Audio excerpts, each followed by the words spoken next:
Carrie, will you call the roll? Certainly. Commissioner Platter. Here. Commissioner Forrest. Here. Commissioner Schroeder. Here. Commissioner Staunton. Here. Commissioner Scheer. Here. Commissioner Potts. Here. And Chair Grable. Here. Thank you. And Commissioner Carpenter as well. Oh, and Commissioner Stefanik. Sorry about that. Thank you.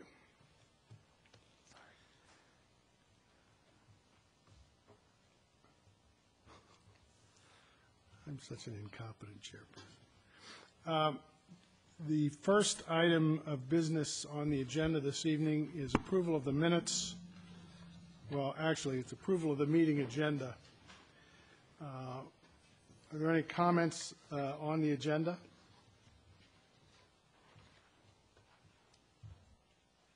Okay, I will have a comment about that in a couple minutes.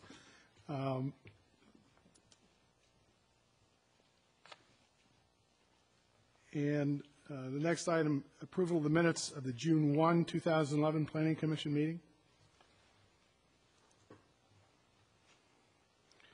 Questions, comments, a motion? Move approval. Is there a second? Second. All in favor? Aye.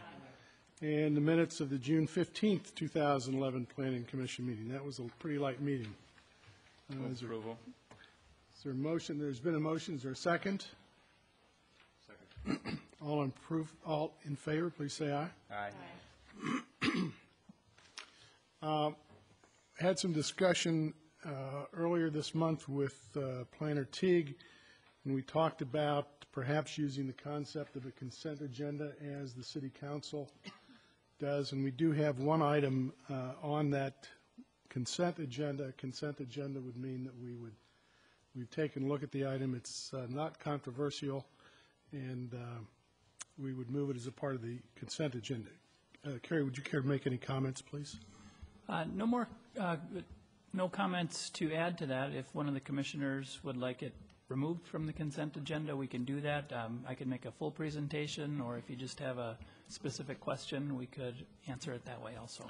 Okay. The item is a lot division at 4212 Branson Street, 4213 Morningside Road. The applicant is Randy Doroff. Mr. Doroff is here. But does anyone wish to remove that item from the consent agenda so that we can have a full presentation?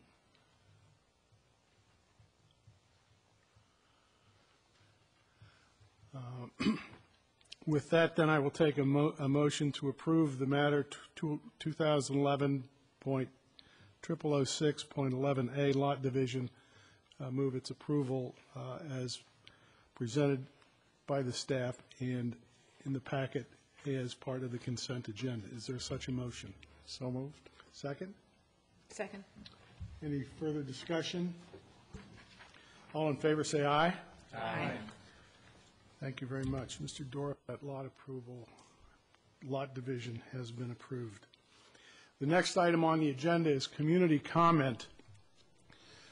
During community comment, the Planning Commission invites residents to share new issues or concerns that have not been considered during the past 30 days or which are not slated for future considerations. So community comment is not for an item that's on tonight's agenda or something we've handled in the last 30 days or something that's going to be on a future agenda. I would be happy to hear community comment from anyone, any member of the community on issues other than what we're going to be dealing with tonight. Is there anybody that would wish to address the commission on any particular issue? Now's your chance. Okay. All right, we will now move to public hearings. The first item on the public hearing agenda is a variance for Julie and Jeff Ryan at 4805 Sunnyside Road, seeking a 5.6-foot side yard setback variance. This is item B-11-02. Chris? Thank you, Chairman.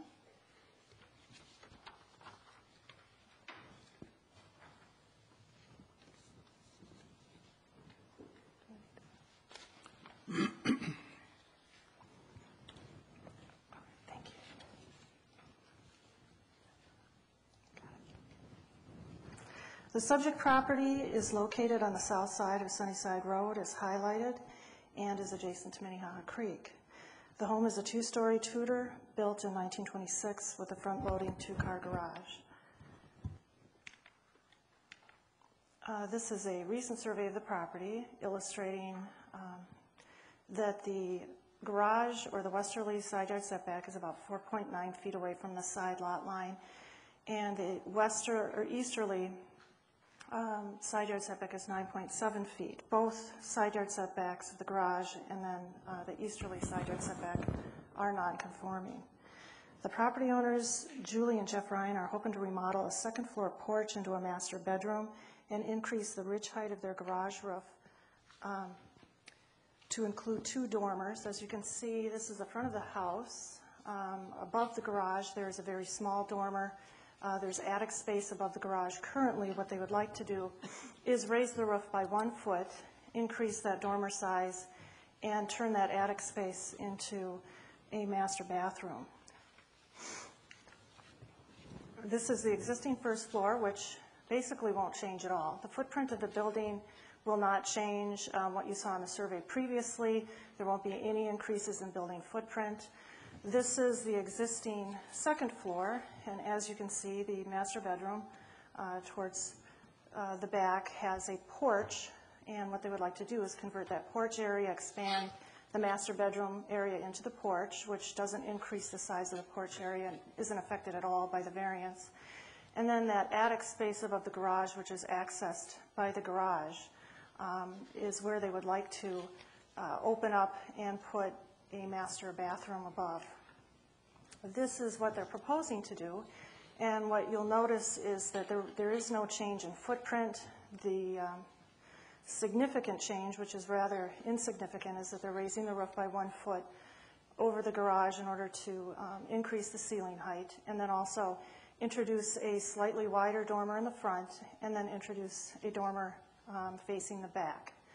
The window that is above the garage, or above the, in the attic space above the garage area below, will be removed in order to accommodate the shower that is adjacent to the side yard.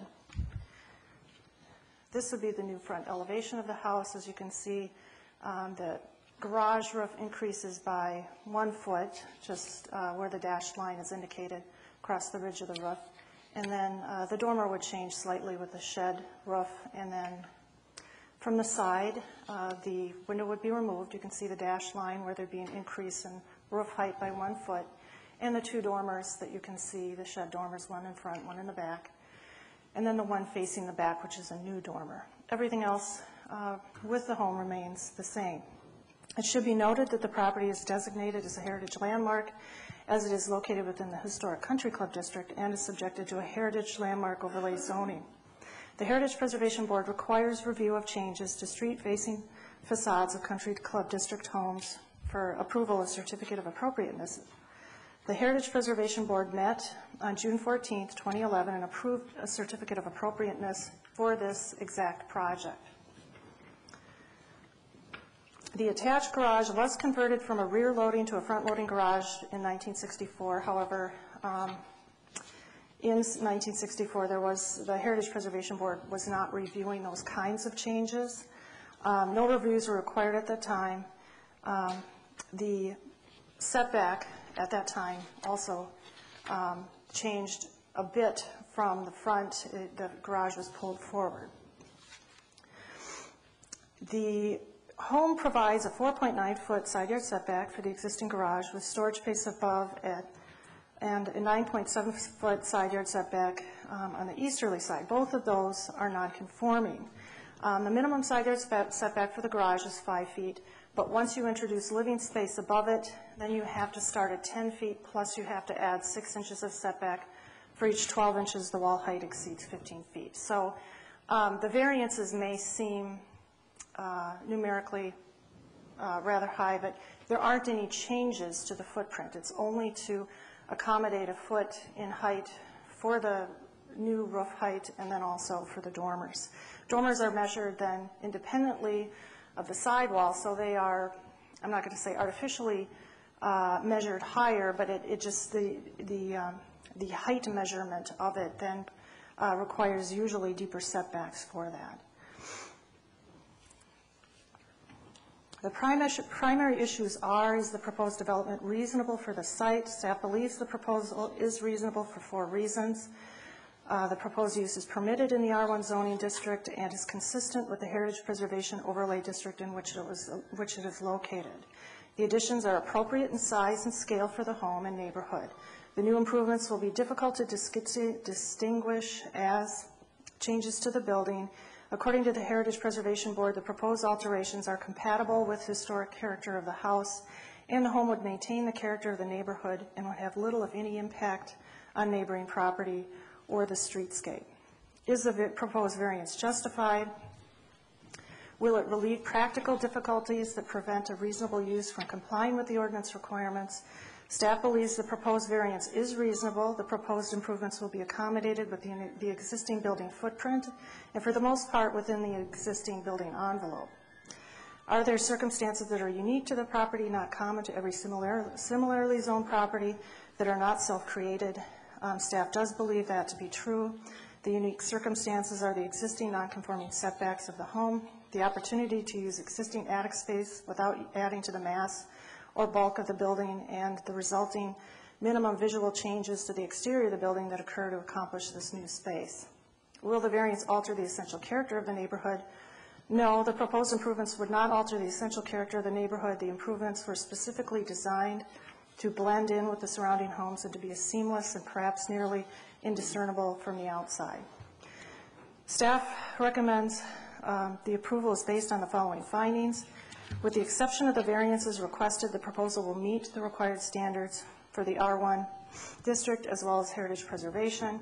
The proposal would meet the required standards for a variance because the proposed use of the property is reasonable and is consistent with the goals of the Heritage Preservation Board. The imposed setbacks limited design opportunities to improve an existing attic area that's already existing into living space. The intent of the ordinance is to maintain adequate spacing between structures. The spacing will not change. Everything will remain the same. The unique circumstances are the property's location within a historic district and challenges with adding to a nonconforming building. Approval of the variance should be subjected to the following conditions: that the survey date stamped April 27th, 2004, submitted with permit application, and that the building elevations date stamped June 14th, 2011 will also be submitted with permit application. With that, I will stop and answer any questions you may have. Are there questions for staff?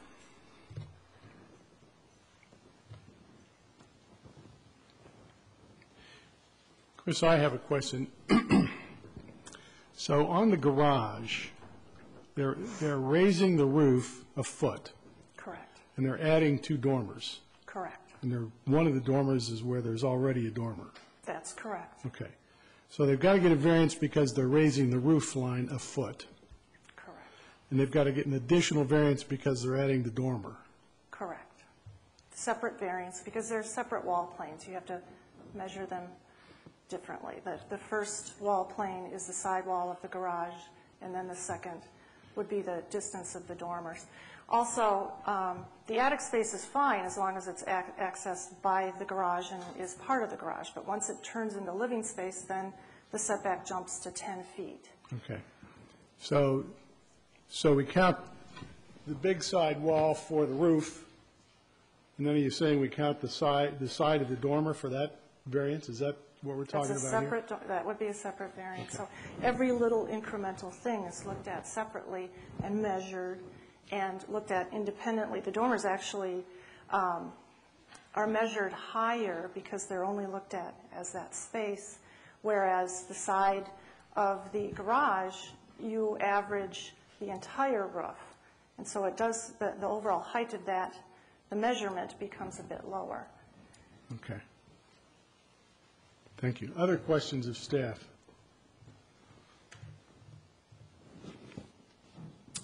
Is the proponent here? Would they care to make any remarks? You don't have to, but you're welcome to. Please step to the podium and identify yourself. Hello, my name is Janet Letterly. TEA2 Architects, and Julie and Jeff Ryan are my clients, so I'm happy to answer any questions. One of the things I might just clarify is the roof is maintaining the same slope and the same pitch as it is right now, and it just extends up to the rear 1 foot, so we're not raising the whole roof. So, if anybody has any questions, I'd be happy to answer. Other questions, anyone, other questions of the proponent? Thank you. Any members of the public wish to comment on this issue?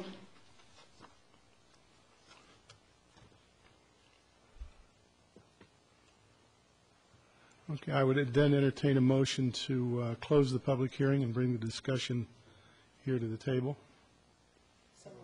Second? Thank you. All in favor, say aye. Anybody opposed? Okay, comments here among the commissioners.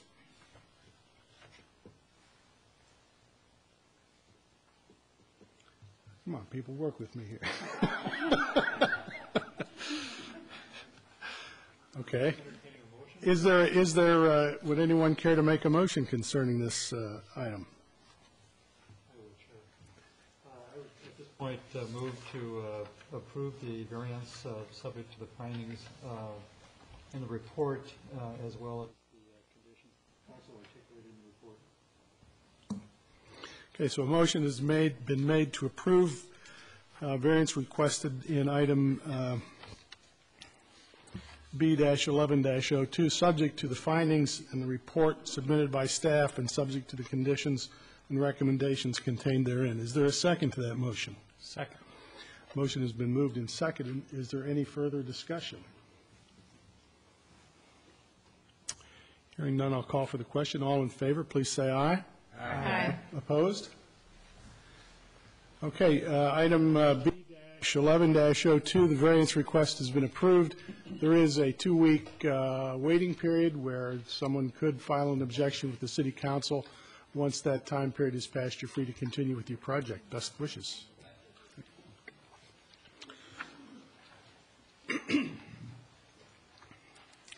The next item on the public hearing agenda is item 2008-0017-11A, Ebenezer York Assisted Living, LLC, at 3451 Park Lawn Avenue. This is a site plan review. Commissioner, yes. Before we start this, I need to recuse myself from this item. I have a relationship with the architect for the project, so I'll be stepping away from the dais. Okay, Commissioner Schroeder has asked to be recused from this item as he has a working relationship with the architect. Does anyone have any objections to that? Thank you, Michael. Okay, Planner Teague. Thank you, Chair. Grable, members of the Commission. This property is located in the southeast corner of the city. It's the new York Gardens project that was just recently completed. The applicant installed an air conditioning unit on the west side of the building that exists out there today. These are some photos. By definition, this air conditioning unit is considered a structure by code and needs to maintain required setbacks. A couple other views of the existing accessory structure air conditioning unit. Again, here's the location as it exists today. This is the new building that was constructed, Park Lawn Avenue and Edenborough Way. The required setback in this instance is 35 feet. This unit currently has a 17-foot setback, so a variance would be required for its existing location. The public hearing notices that went out included a proposal for a variance at this location.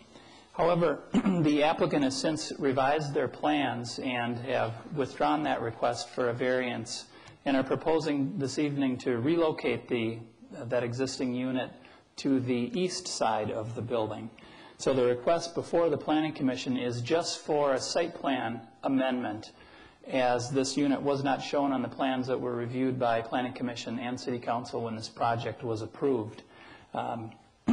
So we're just considering that amendment this evening and no variances. As a side note, I would want to suggest that we consider as part of our zoning ordinance work an amendment to the ordinance that exempts utility structures from setback requirements. We may want to explore a maximum size requirement, such as a unit like this, that probably should require a setback.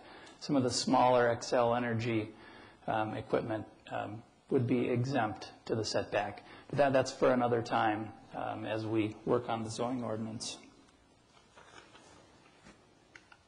So again, the proposed location is on the west side of the building. They're proposing to screen the unit with a row of 8-foot Techni arborvitae and one red pine, 6 foot. The applicant has submitted, since the packet went out, they've revised their elevations for what the screening would look like. Excuse me, Carrie, did you say that the proposed location is on the west side of the building? The proposed location is the east side. Okay. It exists today on the west side. Thank you. So these next series of slides are renderings of what the landscaping would look in about 5 years. So you're seeing what it looks like on the left today. The picture on the right is the unit that would be screened, assuming about 5 years of growth. This is a look looking south toward the existing 7500 building. And then this is a look essentially from York. These next series are renderings of what the landscaping would look like as they're planted. These would be, again, 8 foot tall. The existing, or that air conditioning unit, is about 12 feet tall.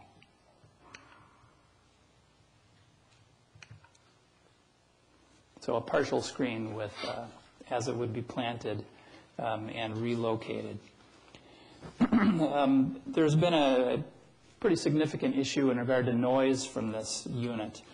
The current location exceeds the MPCA decibel levels, due in part to the close proximity to residential area. It's about a 70-foot setback from the nearest adjacent property line.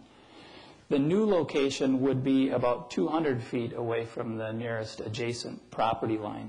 It's believed that with that relocation, they would meet the MPCA guidelines. However, as a condition of approval, the unit should be tested by an acoustical engineer, and the results of that testing submitted to the health department to ensure that the MPCA noise decibel standards are met. If they continue to exceed the decibel requirements, a noise reduction kit would be required to be installed to the unit to ensure compliance with the MPCA noise regulations. So in conclusion, staff is recommending approval of the relocation of this air conditioning unit. It would be screened and, again, would be further away from adjacent residential properties as it exists today. That would be subject to the 4 conditions that are outlined in the staff report. And with that, I can stand for questions. Questions of staff? Commissioner Forrest? When the unit is moved and it's 200 feet from the nearest lot line, does that include the lot line to the original 7500 building? It does not. The nearest, this is all held under one ownership, both those properties. So the nearest adjacent residential would be to the north. Okay. I believe it's the Common Bond property. I guess my concern is then, when you're talking about noise, is how this could affect those residents. So perhaps the proponent can address that later. Mr. Carpenter? Carrie, can you talk a little, if you know at this point, how it was that the chiller was, if I understand correctly, omitted from the prior site plan? That might be a good question for the applicants as to why that wasn't shown initially as part of the Planning Commission City Council review. I don't believe it was planned for at that time. Okay.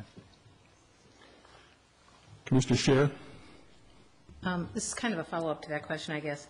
Since it wasn't on the original plans, I assume there was some sort of a plan for the need to have that kind of a air conditioning capacity.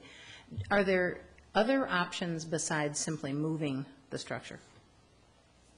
In terms of not, it's part of the geothermal equipment. Right. That might be another detail question about how the whole system works for the applicant. Okay. It just strikes me, we're talking about just moving it as though it is absolutely required that it be an ancillary structure, and if there's some other way to house it or some other way to put it in a building. Yeah, I wanted to know if anything had been explored. We explored a lot of different possibilities, putting it on the roof, could it be in the garage, and essentially for ventilation and things like that, and the weight of that structure couldn't go up on top of the building, that it really needs to be on the ground. Okay, thank you.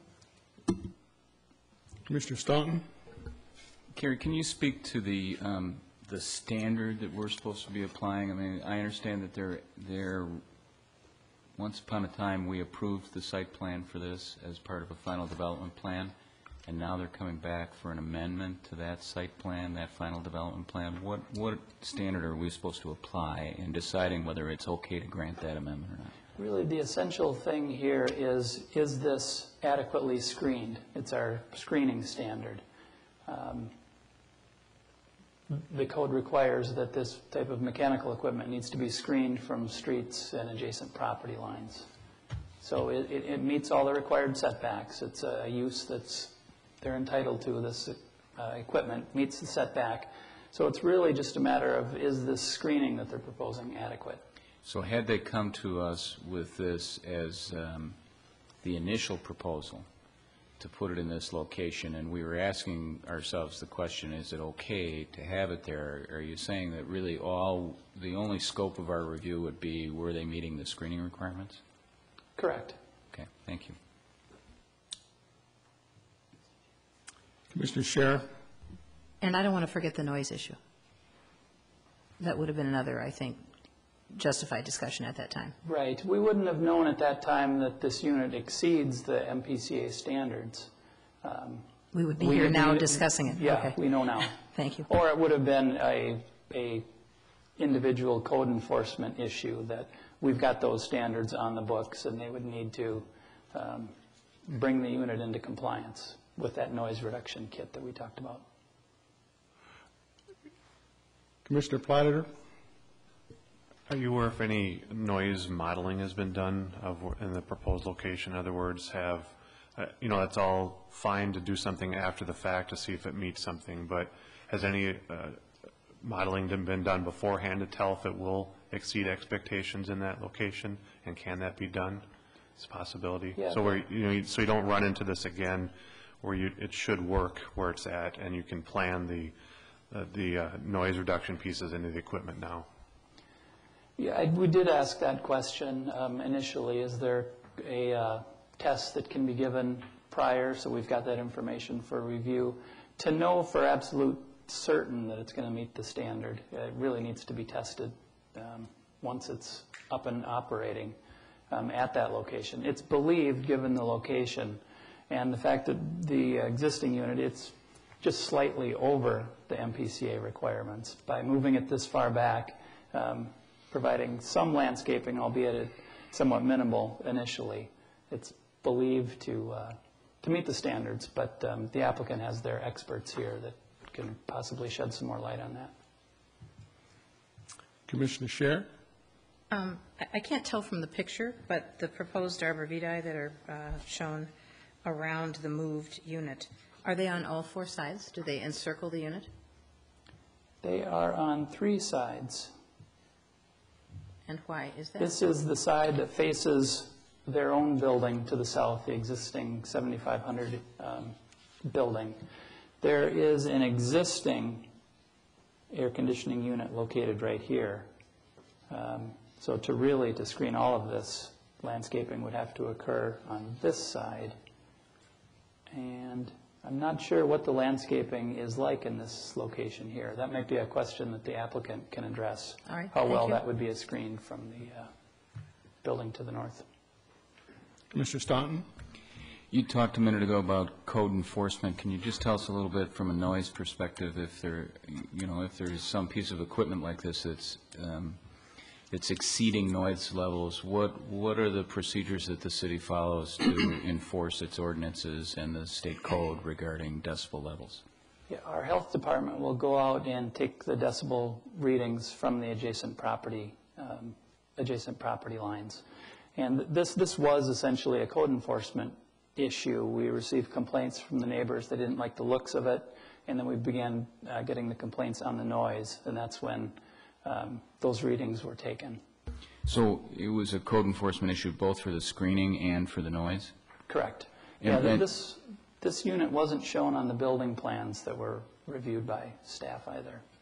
So if, and I assume out of that code enforcement came this kind of after-the-fact application for an amendment of the site plan. If in the future the noise or the screening was insufficient, what is the process that the city goes through to get compliance with the code? Yeah, we would enforce that, our screening requirement, that this type of equipment needs to be screened from adjacent lot lines and streets, and we would ask them to submit a landscaping plan, and we could approve those administratively.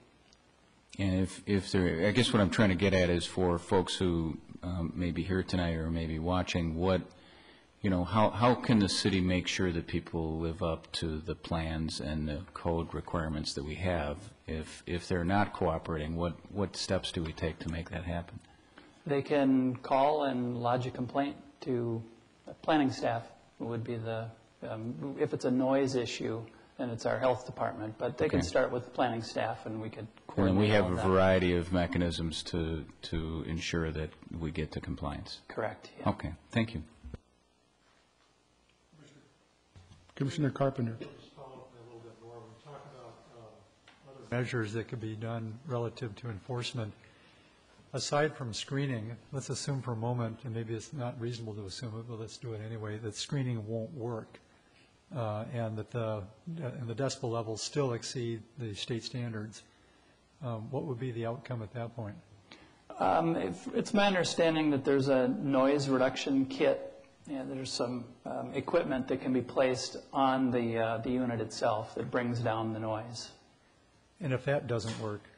And the reason I ask this is it's not unusual, actually, to have problems with chillers in situations where they may be close to residential areas or other commercial areas where sometimes it's really difficult to get those noise levels down. So I'm just kind of curious, if it gets down to the point where they literally can't bring it into compliance, what steps are taken at that point? If it's that loud, then they would have to remove it. Essentially, they have to come into compliance with that noise standard. So. Okay, thanks.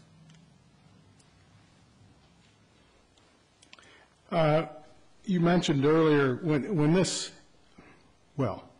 had this been next to Edinburgh Way, had this been shown on the original site plan at the location where it is now, I'm looking at the pictures and it looks like it's right next to the street and right next to the building. Would some kind of variance have been required for this? It would have, yes.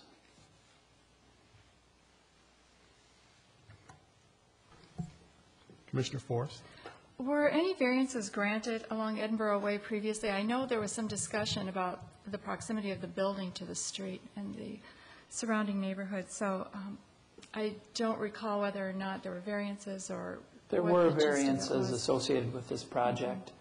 The building that sticks out, albeit it was somewhat small, but the required setback in this location here along Edinburgh Way is based on the height of the building. And there was a variance that was granted for that portion of the building.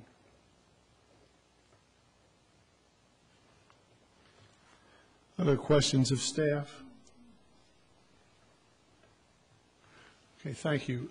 Would the proponent care to address the commission? Please identify yourself and your affiliation. My name is Kyle Plewitter with Walker & Associates, 5421 Feltel Road, Minnetonka, Minnesota. I am the project manager for the project, the York Gardens project, have been since its inception as a concept. It was here during the Planning Commission meetings and the City Council meeting when this project was approved. So I thank you all for allowing me to speak tonight and for considering our motion. A couple of things that I know there's been a lot of questions, and I want to address some of those questions from the owner's perspective. The first thing I'd like to say is that Ebenezer, as the owner and manager of the property, has been a neighbor in that community for a number of years. They manage the existing 7500 York property, and they're looking to be a good neighbor and a good resident of the city of Edina. We are looking to comply with the noise ordinances. We are looking to comply with what city staff is asking of us, and we have really been working towards a solution that is amenable to the city and, more importantly, to our neighbors. When this issue first came to our attention, and maybe I should back up and just describe how this issue came to be. When we came before the Planning Commission, the project was a concept at that time. We had a schematic design, a site plan, and a landscaping plan. The engineering for the building had not been completed. So the unit that is providing the air conditioning for the building hadn't been identified at that time. And the location it ended up on the site was a result of that engineering effort. There was not an intention to be in violation of any ordinance or code. As Carrie indicated, and what we've heard from our engineers, there was some thinking that that component of the code was a little bit vague, and the engineers did not realize that it was a structure as defined by the code, and did not realize that we were creating a setback violation in that installation. So we didn't intentionally try and create a situation. We were trying to be good neighbors and provide a service to the community of Edina, and in that an error was made, and we do apologize for that. When the issue first came forward, it came forward from our neighbors. There was concerns about the units. Initially, we looked at screening options because initially it was a visual issue. We looked at a number of different screening options in that current location. We explored that with city staff, and I just want to assure you that your city staff is a phenomenal staff to work with. They've worked with us through the last couple of months as we've worked through various issues and explored what our solutions might be. We feel what we have come to as a solution is the best solution for all involved. It removes the need for a variance, which obviously would not, even if you approve that variance, obviously it's a variance from your code. So we're proposing something that visually removes it from the area that it's offending. We're putting it on the leased property as far away from the other neighbors as we feasibly can. We're putting it in an area that has an existing similar unit that's serving the 7500 York. It is still on the leased property. There's a property division there. We are maintaining the appropriate setback from that property line. So even though it's on the York Gardens property, as it were, it's appropriately placed in relation to the 7500 York property. And it's, like I said, next to 7500 York's unit. We did approach 7500 York with our solution. Their board met this morning, had an auxiliary meeting of their board to address this issue, and voted and approved our placing the unit there and running our piping through. They have an existing underground garage that's on our leased property that our refrigerant lines would need to run through, and they approved that this morning. So we have done our due diligence with that neighbor to make sure that we're not creating a situation with where we're moving it. As was stated, the new location puts it about 234 feet from the next closest neighbor's property across the street. Can we definitively say that that's going to resolve the noise issue? No, we cannot. We have had a sound engineer looking at it. We know that it will give us a substantial reduction. We think we will be compliant. But what we are proposing to do is move it, measure it, and then we have planned steps in place with the manufacturer that can reduce that sound even more if we have to. So, I mean, I think we're in position. We've committed as an organization to make that move and to do whatever steps necessary to comply with the noise ordinance. So we will comply with the noise ordinance. I know the question was asked, how can you be satisfied that we will? I know Carrie didn't speak to it, but the inspections department has not granted the occupancy of the facility. They've given us a temporary permit of certificate of occupancy, and the condition of that is that this issue is resolved from a location standpoint and that it complies with the noise variance. So, I mean, your enforcement is there. So, I mean, I think we feel that we're putting together the best possible solution for the problem. We're hoping our neighbors feel the same. We've heard them. They've called us. They've talked to us. And over the last couple of months since it's become an issue, we've been working diligently on figuring out what that solution would be. And initially, we had to determine if the unit could move. Like I said, we started with what can we do in place and started working through the variance process. It quickly became evident that to keep it in place, what we would have to build around it to capture the sound reduction itself would not resolve it. We would have to literally build an enclosure, which would have caused the unit to not function correctly, had a lot of structural issues in its own right, and just wasn't a good solution. And then you would have had in essence, a building in the, that would needed a variance rather than just the unit itself. So it just didn't seem to make sense. So I feel like we're putting together a good effort. But at the end of the day, we're here to be your partner, and we really appreciate our community in Edina and are looking forward to resolving this issue for everyone involved. So with that, I am going to turn it over to Mark Weisfenning with Pope Architects, who will, maybe answer a couple more of your more technical questions on the proposed location. Could you give me your name again? I didn't catch it. Yes, I'm sorry. Kyle Klowitter. Klowitter. K-L-A-W-I-T-T-E-R. Thank you, Mr. Klowitter. Not a problem. Mark? I don't hear well. My name is Mark Weisfenning. I'm with Pope Architects at 1255 Energy Park Drive in St. Paul, Minnesota. And if you stumbled on Kyle's last name spelling, I'll spell mine for you too. Thank you. It's W-E-I-S as in Sam, P as in Patrick, F as in Frank, E-N-N-I-N-G. I've been doing that since I was just like it sounds. Absolutely. So, I just wanted to talk about this a little bit. When this issue was first brought to our attention, we did diligently look for another area on the site where this could potentially move. We started out, as Kyle had spoken to, trying to resolve the issue in its current location. We did, after many phone calls and some conversations with some of the neighbors, realized that this probably isn't in the best interest of anybody.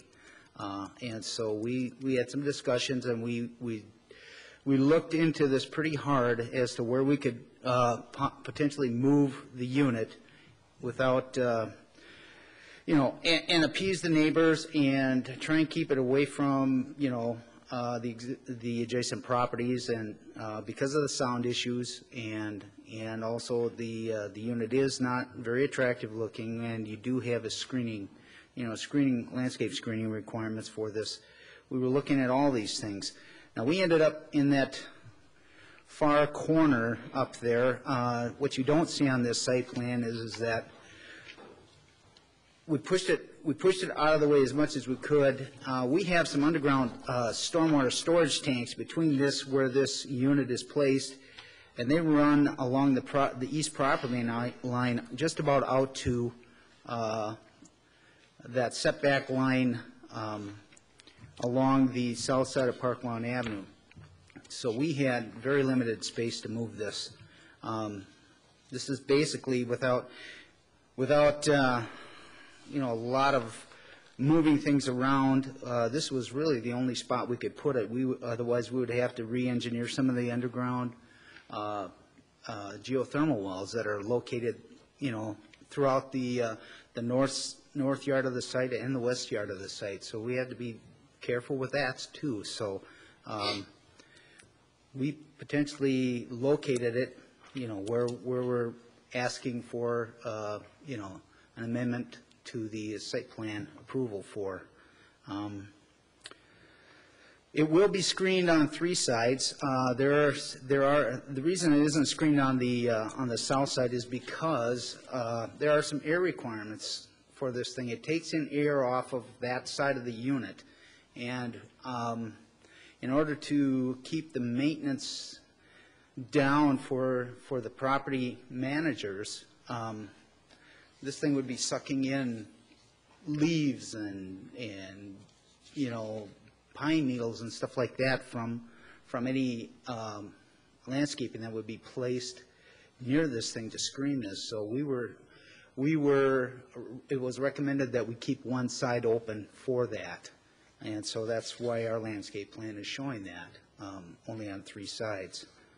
Now, we were proposing, we've worked with Carrie and trying to come up with a reasonable size species of landscaping that we could put around this thing. And obviously, with the unit being 12 feet tall, you know, there's not a lot that you can put in there without, you know, of any reasonable size that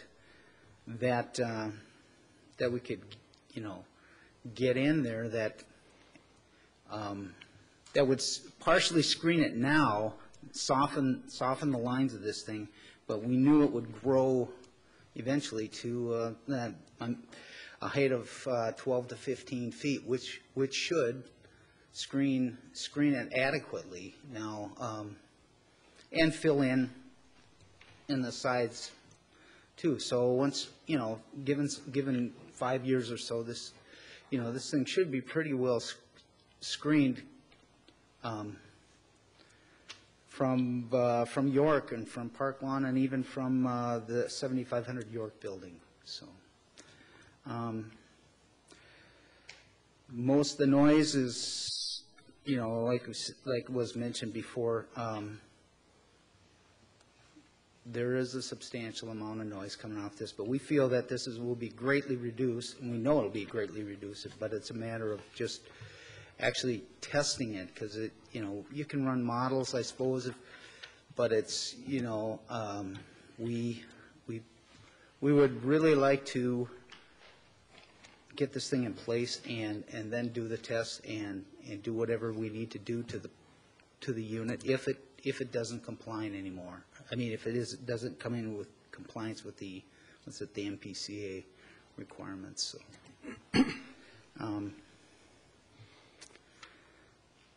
I don't know. Are there any other questions at this point in time? If I might, can I ask a couple? And then this is a public hearing, and we will be hearing from the neighbors, so I assume some of you will want to talk. You keep talking about when this was first brought to your attention, and this is just sort of a snide comment on my part, but as soon as that thing came out of the box, you guys had to know you had a problem. It's an ugly, ugly thing, and to put it right next to the street is ugly. This is an embarrassment for you.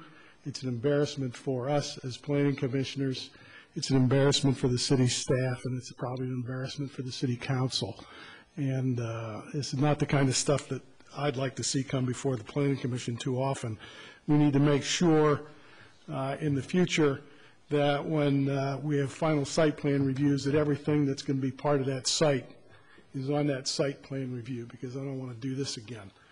Having said all that, how much is the noise abatement unit? What would it cost to put that in? And what is the relationship of that cost to the total cost of this unit and the cost of moving it? The cost of moving the unit is approximately $86,000. Okay. How much was the cost of the unit? I don't know the cost of the unit. I'd have to go back into the materials to find that out. How much is the noise abatement? The noise abatement would be another $30,000 for the equipment plus installation. So, I'd estimate it about $36,000. Okay. So maybe 20% of the cost, total cost, maybe less. Correct. Okay. You proposed 5-foot trees, or I think, was it 5 or 8 feet? 8 feet, sir. When Christ Presbyterian Church went through its efforts the last time it asked for a variance or a replatting, they moved the street, and in order to meet the neighbors' concerns with the parking lot, the larger parking lot, they installed 3 rows of pine trees along the parking lot streets. And as I recall, because I lived right there, those trees started out to be about at least 10 or 12 feet tall. And I guess my question is, why can't you put bigger trees and more trees around this unit? Well, maybe Mark can answer some of the technical questions a little bit, but one of the issues is there's an existing unit there at 7,500 Yorks, and it's, if you notice where we're putting it on the site plan, we have our parking lot located in that area. There's the existing chiller for 7,500 York that has some trees around it already. So we're trying to kind of fit it into a tight corner without going over our property line, obviously. And I think that's one of the issues. I know another issue is the type of tree that can go there is somewhat limited. Mark spoke to the infiltration tanks that are in this area. We have to be very careful with certain types of trees. The root systems would get into those tanks over time and cause them to malfunction and potentially cause water infiltration issues with the existing underground garage of 7,500 York. So the landscape architect took a look at that and was the one working with city staff on what would be an amenable, acceptable landscaping solution for the project. Well, I don't mean to be argumentative, but if the trees are going to grow to 12 feet or 15 feet, why not just start out that high? I don't know if Mark, maybe you can answer. Can we get arborvitae that are? I know that it was pushing to get something above 10 feet. One of the concerns is might not potential for it to grow when it's transplanted at that height is a little bit questionable. And then, they don't want to be replacing the trees, large trees like that. But obviously, that's if that's a concern, we can certainly investigate that. okay. And then, how does this unit compare in size to the existing cooling tower at 7,500 York? That's my next to the last question. It is very comparable in size. They're about the same size. They really are. They're both about 12 feet high, give or take, maybe a foot at the most. If you look at the photo that Carrie had shown the before and after, you can see the existing 7,500 York cooling. It's a cooling tower. It's not a chiller. It has no compressors, and it just has fans and a water filtration system on the front. But it has some pipes and stuff that run water to run through the system. So that one there for 7,500 York is actually a little bit taller than what this is going to be. Is that this picture that you're talking about? Can I come up there? Sure. All right.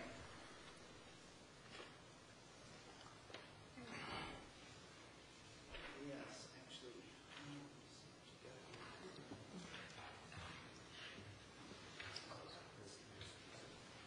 This, Oh, yeah. Maybe this is a better picture. yeah, that's one. This is the existing, that's the existing tower right there, and you can see there's some pipes running over. Ours won't be quite that tall. Okay. But comparatively, they are the same. They are the same size. I should point out that Mark had indicated the geothermal system. In an effort to be good stewards of resources and to follow through on our commitment to the Planning Commission and City Council to be as green as we could be, the idea of a geothermal system was brought forward. This is an integral part of that system because the amount of land we had to work with, we could not have a geothermal system that handled all of our heat load. And so that's where this unit really came into being is as an auxiliary to that geothermal system. Now, the geothermal system itself is not functional today. We had a compatibility issue with the part. They had to order a part from Europe. That part came in a metric format, and they are now needing to convert it to SAE. So we've had some delays in that. So the system today is functioning as our cooling, but in the future it will really be auxiliary to that geothermal system, which once again was an effort to be green and to be cognizant of those goals. The one component that we haven't said in this request is that obviously we're in July right now. If you allow us to move this unit and we go ahead with that plan, we do need to be kind of cognizant of when we move that unit, because we do have 50 residents in that building. They are senior citizens. To put them without air conditioning would be detrimental. We would have a period of downtime we would have to go through. Our overall installation time frame would be somewhat dependent upon, obviously, your approval. Obviously, then City Council, is my understanding, would need to hear this and approve it. We would have to pull a building permit, so there would be engineered drawings that would have to be completed for this project and submitted to the inspections department for permitting. And all those components do take time. So, we feel we've got a great plan that we're bringing to you, that we really feel strongly that we've worked out with staff to get the best plan for everyone, but it, is going to take some time to get there. And we apologize for the embarrassment, as you put it. I do apologize. I don't disagree with you that, it was well-intentioned, but in execution it did cause issues, and I'm sorry that we have to do this. Okay, and then my final question, and then other commissioners have questions. How far, it looks from the drawings or the pictures that the 7500 York unit is closer to your building than this new building is, but I'm wondering how far, I understand how far it is from the lot lines and from the nearest neighbor, but if you considered the residents of your building a neighbor, how close is it to them? Understand what I'm asking? You're asking how close if we move the unit, it would be to ourselves? Yes. Quite close. I don't know. It's around 100 feet away. The parking lot with parking is about 64 feet wide. And then we have some yard space to that south, let's say to the southwest corner there, the closest corner. And I believe it's in the range, in the neighborhood of 100 feet away. Which really is about as far as, its location where it can meet all residents' needs. I mean, if we went to the south, we'd get closer to 7500 York. If we went to the north, obviously, we're creating an issue for another group of residents. Okay. Other questions of the commission? Commissioner Forrest? Oh, I was just wondering, is it also at least 100 feet away from 7500 York, the original building? It's at least, I would say, at least 150 to 175 feet. I'm sorry, if I'm reading this correctly, it's 163 Oh, is that what it says? Okay. to the closest point at 7,500 yards. Okay. Other questions of Commissioner Scherer? You started into this a little bit. In reading the report from the Edina Health Department, the people who had done the noise sampling, the discussion was posited about the geothermal system presumably taking some of the running time off of this machine, which would obviously be favorable in terms of noise abatement. Correct. And you've addressed that by stating you haven't been able to complete the geothermal system. Do you have any estimated completion date when you have these compatibility issues resolved? Within the next couple of weeks, we're expecting that to be functional.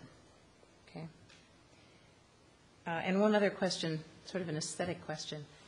Obviously, it comes out of the box white, which makes it stand out incredibly in that setting. Anybody ever think of painting it? With units like this, paint tends to chip over time, and a painted chipped unit tends to look worse than a unit that hasn't been touched up, I guess, in my opinion, and that's... So the white's baked on or something? Well, it isn't an option from the factory to come that way. I don't know, Mark, in my experience, and these units are typically in this color, as it were. Okay. Just seems to make it stick out like a sore thumb. Commissioner Potts? Another question back to that schedule. Staff report noted that we need to get this retested when it's running at close to capacity. Correct. As you plan this out, are we talking about a year from now when you No, pursue final occupancy? So, presuming, if I may, that it passes tonight, my understanding is that the July 15th City Council would probably be the next possible scenario. And then from there, the documents and the permitting process could, take, probably, 2 to 3 weeks for documents to be completed and submitted. And then the permitting process, could be a 4 to 6, 8 week process. So we're really looking at probably early fall, realistically. And of course, we've got to, balance that with finding the right window in time. I mean, if we have a September that's got some cool days, our plan for doing this move would be we would prep the site, we'd pour the pad, run the lines, have everything ready to go for this unit to move. The contractor would come pick the old unit, move it over, hook it up, charge it up, good to go. That process itself is probably a 2 to 3 day turnaround. So that's the window in time we'd be without air conditioning. So we'd be looking at a period in time in the early fall time frame where the weather conditions are such that the geothermal system can handle a heat load on its own. And you can do the acoustic testing whenever you get it functioning? Correct. We would complete the move, bring the unit online, plant the trees, and then we would do the testing right away. I mean, we're not talking about waiting 5 years for the trees to grow and then doing the testing. We do the testing, and like I said, I mean, we know it's an ordinance we have to comply with. That's not being contested. And if it doesn't comply, we'll start installation of various mechanical components based on the manufacturer's recommendation. They have a kind of a phased series of components that could be installed. That we're confident, after talking with the manufacturer, would reduce the sound to the point that we would be in compliant. There is some indication that we would be compliant without doing anything, just moving it. So, thank you. Commissioner Platter?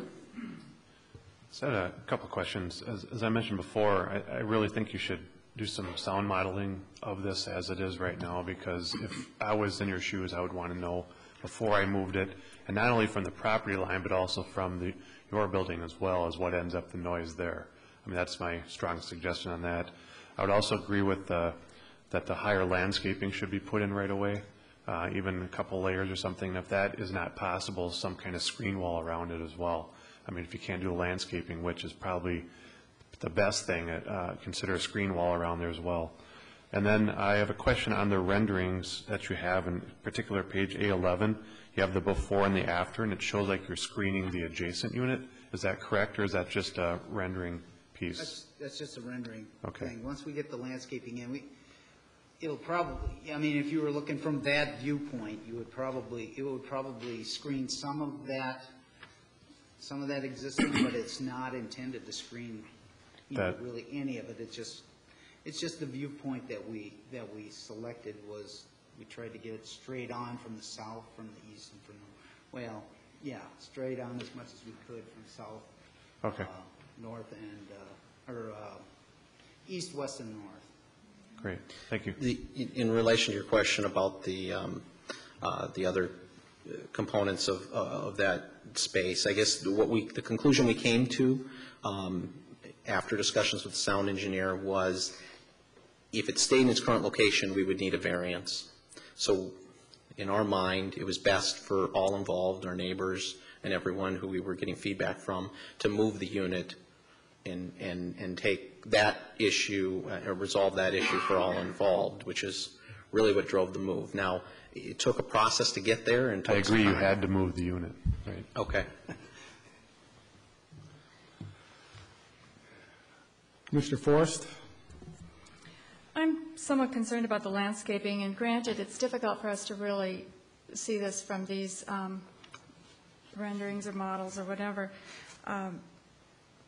Yes, you may get better survival of the arborvitae if they're planted smaller, but on the other hand, it's going to take several years more to reach a mature height than it would otherwise.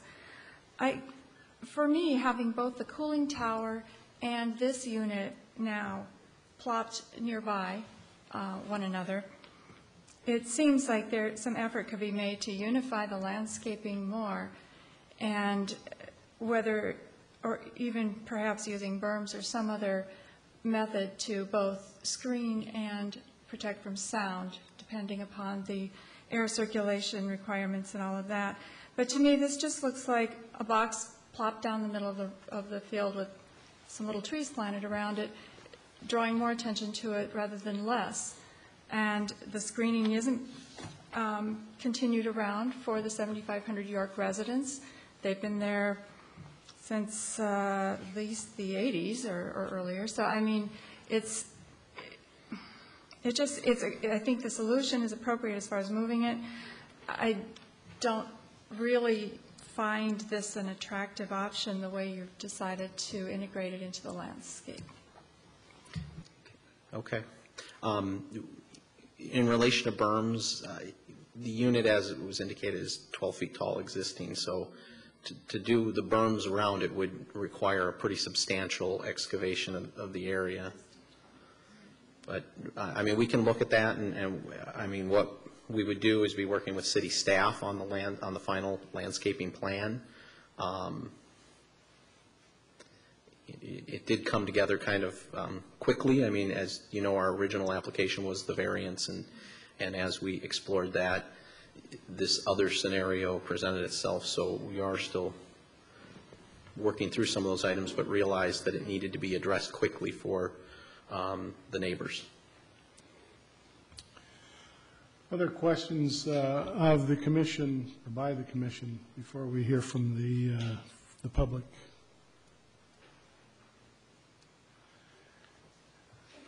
Okay, Mr. Kliwitter and Mr. Weisfetting, thank you very much. We will now take comments from the public. I would remind you of the time limit. It sometimes seems unfair that they get so much, the proponent gets so much time, and then individually you get such a small amount of time, but that's the way it is, I guess. I would ask that, as in all public hearings, the worth of a comment is not measured by how many times it's repeated, but by what the comment is. So if somebody says something that you agree with and it's not really necessary to repeat it, that just takes extra time. So with that, but if there's anything that anybody wants to say, I want to make sure that you feel that you've had an opportunity to have that point made. So I don't want to discourage anyone from speaking, but let's just be respectful of each other's time, that's all. So does anyone in the audience wish to make any comments or address the commission on this issue? Yes, ma'am. Please come to the podium and state your name and address. Yes, that'd be fine. My name is Maggie Mank. I'm at 7420 Edinburgh Way, so I'm one of the neighbors.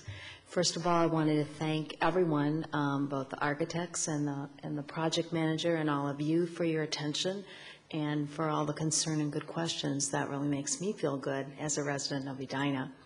Secondly, I was just wondering, considering the location of where that is, the chiller is right now, also for the residents that are part of the new building, our new neighbors, they would not, there's a big patio area there, and they wouldn't really have, the new residents would never have been able to really enjoy it, given the sound barrier in just having it right in front of their patio. And my other thought was, as long as they're looking at sound reduction, why not make it as quiet as you can have it to begin with? And also as aesthetically pleasing as you can to begin with. As long as you have to study it and fix it, why not do it right? Okay. Thank you. Thank you.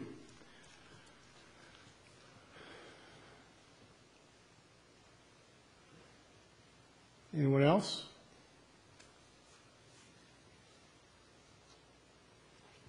Yes, ma'am. Two, please, come forward. Please state your name and address for the record. My name is Pat Thompson, and I live at 7420 Edinburgh Way, directly across from the chiller. And I appreciate the management and architects' comments that they're going to change it. But my question is there any way that the sound can be taken down for the rest of the summer? Because we have to live with that sound, and it comes right through our windows all summer. If there would be any way that it can be lowered for the rest of the summer. I realize it can't really be moved until the fall, but that's my comment and my question. Okay. Thank you, Ms. Thompson. Do you want us to answer? No, let's hear what folks have to say. I'm making a note, and if I miss it, somebody else will get it, and we'll follow up with those questions for you afterwards. Thank you. There was a hand back in the back there. Yes.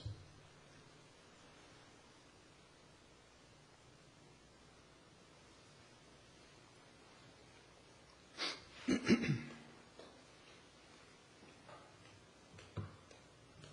evening. Good evening. My name is Linda Tripp Roberts. I live at 7420 Edinburgh Way, Unit 6306, which is not in the direct firing line of the chiller, but right around the corner. But I'm very empathetic to what my neighbors who directly face Edinburgh Way experience. We understand that York Gardens has put together a very good revision, and we're thrilled. I conducted a survey of residents in early June we have a 250-unit complex, but we did a survey to determine how disturbed they were by the chiller. Were they disturbed by it, and to what degree, and how? And a vast majority, 83%, said they were disturbed, and 93% of those said they were seriously, extremely, or extremely plus disturbed. And in terms of use of their patio, in terms of having their windows open, their health issues because they weren't sleeping, stress and anxiety about this, it just went on and on. So because we have a long, hot summer ahead of us, we've already experienced a lot of it, and because of the serious and illegal noise problem that we have, we're going to, we strongly encourage, as Maggie Mink said, a speedy review. And I'm not familiar with all the layers of of government here. I've lived there 12 years, but I'm embarrassed to say this is the first planning commission meeting I've come to. But I know things take time, and I'll be brief. But I do want to point out that, and I heard one of the York Gardens people mention, or you did, Mr. Chairman, the number of residents in York Gardens. I just want to mention that we have 250 tax-paying units in our complex, and many of these people are directly affected by it. So I'm concerned about their health issues as well. But I thank you for your attention, and I'm cautiously optimistic about this. Thank you. Thank you, Ms. Roberts. Other comments? Other testimony? Yes, ma'am? Susan Farr, 2722 Park Avenue. Was that Bard? Farr, F as in Frank. And I just wanted to say on behalf of Ebenezer Fairview that we have heard the concerns, and we wanted to be a good partner with the city. This is the 25th senior building I've built, and so I'm very familiar with the different city and the ordinance, and once we heard the issue, we did react, and we tried to surround ourselves with the talent that could solve this problem, and we took it very seriously, and we do want to move it, and I also took phone calls, and I understand that these buildings take years to build, and I had mentioned to them that we're going as fast as we can, because they just said, you're not going fast enough. And I said, we're trying with engineers and architects and landscapers to talk about roots and trees and how long they'll live. And I mean, so I just want you to know that we want to be a good partner. And we rushed and had a board meeting this morning because we had to get approval from 7500 York to run all the lines in their garage and figure out how to get that done. And I just wanted you to know that when we heard about this issue, we did react, and we've tried to do everything to be a good steward, because we appreciate everything that everyone's done, and we do love the building and the people there. There are 50 residents, and they're enjoying it too, and we want to get this resolved. Thank you, Ms. Farr. Other testimony?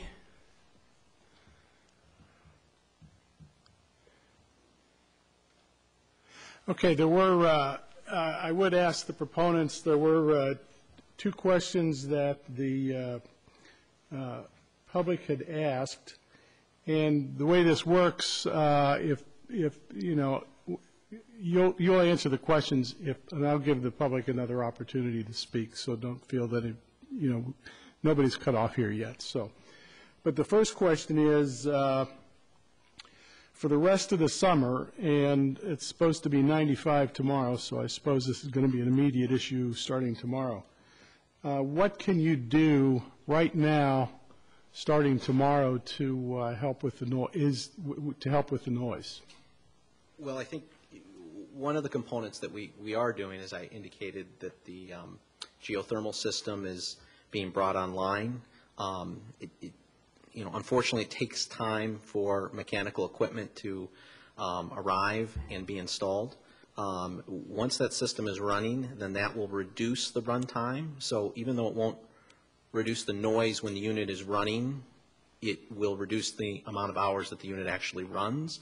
Hopefully in the evening hours and into the night when loads are less, and presumably people might be trying to enjoy the outdoors, a little more with their windows open or something, that those would be the hours that the geothermal system would be able to pick up more of the heat load. So that really would be the only thing that could be done immediately. The sound reduction component to the unit is something that would have to be ordered, and that has a lead time. So we're really, I would have to look into whether it required permitting for installation. I don't know the answer to that. It would require some coordination with our engineers for how that's to be installed, so that it's not an immediate item either. And that's why we're really thinking that the move is the better scenario. It's kind of where it's at, I guess. You couldn't build some plywood wall around it to direct the noise upward or something? I don't know which, I haven't been there, so I don't know which way the noise is going, so maybe my question doesn't make any sense at all. But To answer, no. The wind loads on such a structure would be such, it would have to be a steel structure with some kind of concrete foundation. So we have lead time on steel, and it would obviously need permitting in its own right, which likely I wouldn't see it could be approved because, it would violate the setback of a structure. So, we're kind of back to that same scenario where moving is going to happen in the same time frame and is the better scenario for all. Okay, and then the other question that was raised was sort of what I asked. Why not put the noise reduction unit on right away, and why not put in higher trees? I think that's what the question really was. In relation to the sound reduction unit, I guess our thinking is that we will be compliant with the noise ordinance by moving the unit. And, there's an existing unit in that same location. I guess that's kind of our thinking is why not move it, resolve the issue of the immediate issue, which is the folks that are experiencing the negative effects of it, measure it. It will be greatly reduced. If it doesn't comply, it's going to be greatly reduced from those who are experiencing it now to those who would experience in the future. The 7500 York side of things, I was reminded there is a hill there that does partially block this unit from 7500 York. Obviously, 7500 York is a very tall structure, so, if you get up higher than the hill, there's really nothing that can be done to block those views and that. But, yeah, we would have that barrier between the unit and 7500 York. Okay. I'm sorry. Go ahead. I was going to say, and we are going from 70 feet away from the nearest neighbor to 234 feet away, so. Okay. Thank you. Any further comments from the public? Ms. Roberts. Excuse me, sir, go ahead. No, go ahead. You haven't spoken yet. I'm Peter Danino. I'm with Frana Companies, the general contractor on the project. One of the things that I can maybe help Kyle with is that I think that it would be a strong possibility that we can go to the 10-foot arborvitaes, which would cover it within 2 feet of the top, and arborvitaes do go quite fast. And so I think that can be done. As far as a straight line, that's the best approach. It's done all over the city. You have to deal with the screening of it. I think some of the things we could potentially do would be to add some other smaller type of trees so that it kind of steps up to the screen. I think that when this gets moved in the location that it has, and with 10-foot arborvitaes, it's going to go away. Whenever you drive up to a structure like this, you see chillers. They're all over, and so it's not something that's going to be uncommon. And that other structure has been there for 30 years, and there's not a tree around it, and it's silver and kind of ugly too. So not that too wrong makes a right, but I'm just saying that it will disappear, and I don't think it'll be a problem. And then one of the other points is that the geothermal system, I think you're estimating that the size of the geosystem is 60% of the cooling load, and so this chiller or fluid cooler will only run probably when it's 85 degrees to 90 degrees out, and that's the only time it'll be running. So at that time, a lot of windows are closed. And so on a cool night, on a 70-degree night, if you're out on your porch, this chiller's not going to run because the geothermal system is the first source of cooling. as soon as the fall hits, it's not going to turn on again until the next, 100-degree day. So all winter long, it's not a problem. It never fires up. So I think the solution that they have is going to work, and it will not be an eyesore, and the noise situation will go away. It is a great distance away, and it's not as noisy as the current one. Okay. Can I ask your name as? Peter Donino, Donnino. Thank you, Mr. Donino. I appreciate that. Okay. Anyone else wish to speak? Yes, ma'am.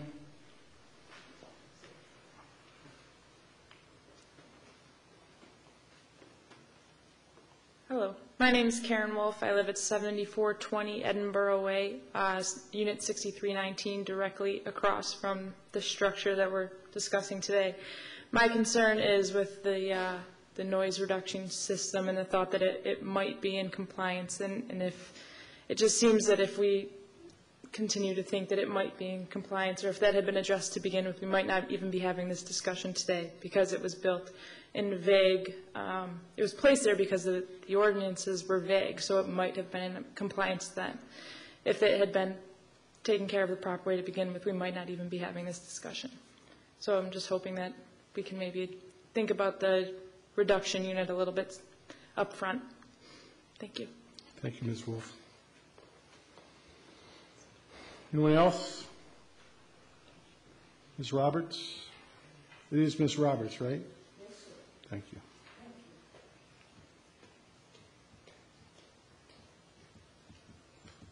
Do you want me to do my name bit again? No. Okay. I've got it, finally. Just a little historical perspective. A lot of the residents that are here tonight and that are concerned about this have been living with the construction of York Gardens for 14 months. And we virtually could not use our patio last summer because of the noise, and understandable, the dirt, the cement dust, and all that. And so now we're going to go through another summer with an intolerable situation. And it's difficult, and it's very hard for people, but we're trying to be patient. And I didn't hear an answer to the question I believe the chairman asked about, or someone did. Before the structure is moved, which is going to take a while from what you laid out, could the noise reduction system be installed in the chiller where it is on Edinburgh Way now? So when they move it come early fall, we've had at least some reduction in the sound until that time. Maybe you've said it, but I missed it, so thank you. Okay. Well, I think the answer to that was they decided that they think that the unit will comply with the noise ordinance once the unit will comply with the noise ordinance. It's a function of distance as well as decibels, and that they don't want to undertake the expense right now until the thing's moved, because they think once it's finally moved, they're not going to need the noise reduction unit. So I think that's the answer. Is that correct? Correct, though I should also point out that the noise reduction package would add additional height to the unit. Mark, is that 2 feet? 30 inches. 30 inches to the height of the unit.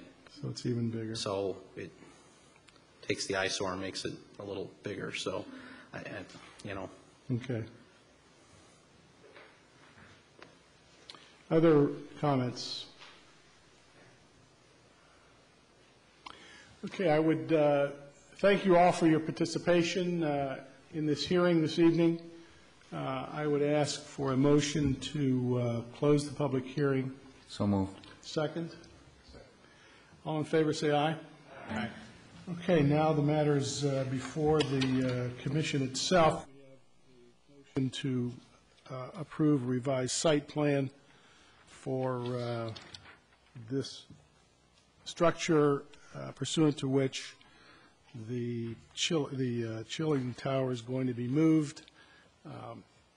Comments, concerns, issues from the commission. Commissioner Scheer. One item that I don't think we have addressed as we continue to reflect on the noise abatement requirement, as we move this chiller into a position that's adjacent to the existing chiller, what is the effect of having both of them that close together in terms of noise?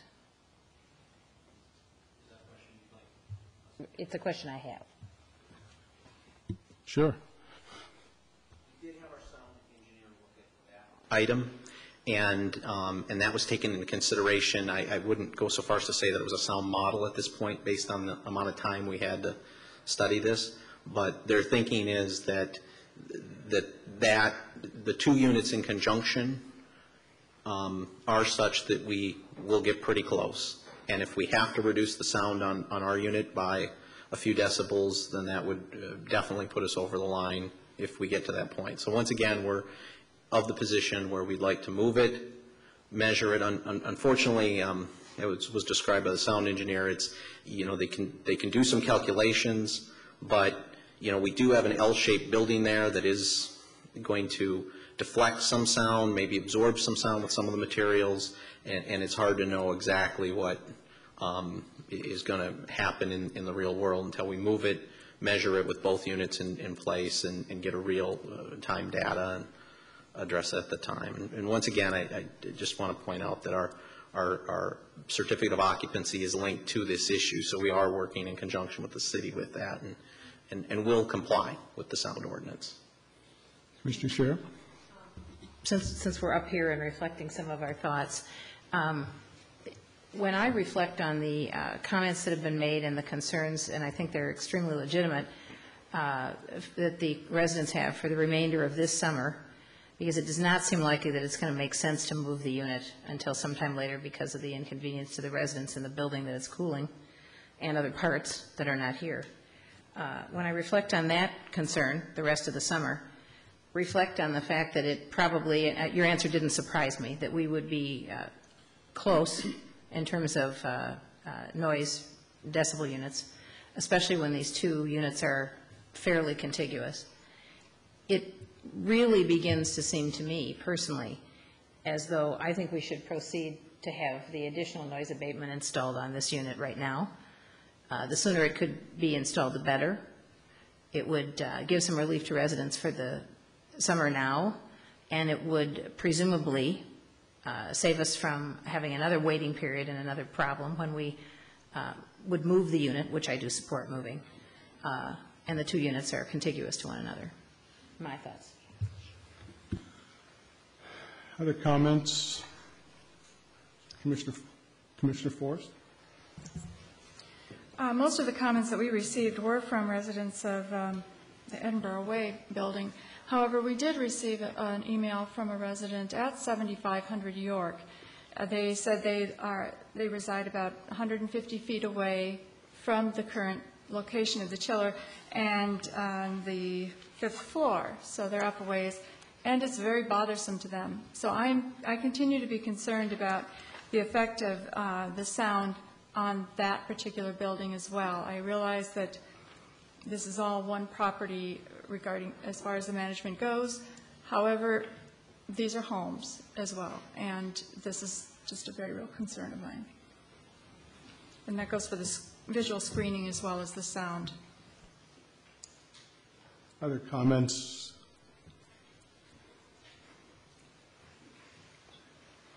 Commissioner Carpenter? I think I would support also having the noise abatement up front for the benefit of the residents. And I say that partially because, I mean, this has not really been said too much. It's kind of the elephant in the room a little bit, but and I think Mr. Grable at least alluded to it a little bit, but when he said that when somebody opened this box up, you know, everybody should have known that there was a problem. I would go so far as to say when somebody opened up the box and said, where do we put it, somebody should have thought about the problem, that there was nothing that actually authorized the location for that on the site plan. And so I think partially because of that, and sympathy to the residents, I do think that maybe you should step forward and go ahead and install that noise abatement unit now. I understand it's an additional cost, but it's also an extreme inconvenience to a lot of the neighbors. I'm not really asking a question. Okay. Okay. Other comments from the commission? Commissioner Staunton? Well, I'll ask then.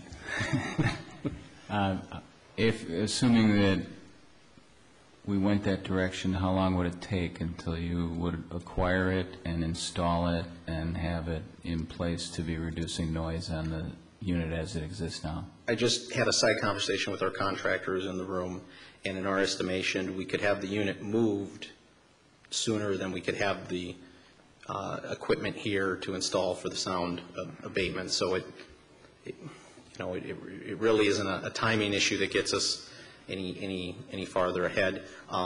There is some thinking that we may be able to move it sooner rather than later, and we obviously will work to move it as soon as we possibly can.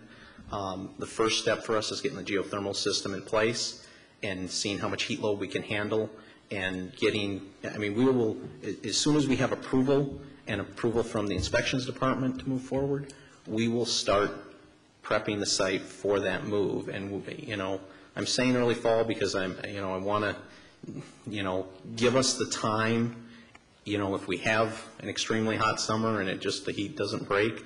But, we will move it as soon as we feasibly can. We want to resolve this for everyone involved. So, I think that's where we're at with that. Mr. Chair, thank you. So, just my own kind of reflections adding to this. One of the things I know I'm reacting to, and I hear some fellow commissioners reacting to as well, is I was on the commission back when you came through the first time, and I remember many voices of concern from the very folks who are now complaining about the noise when we were considering the variance.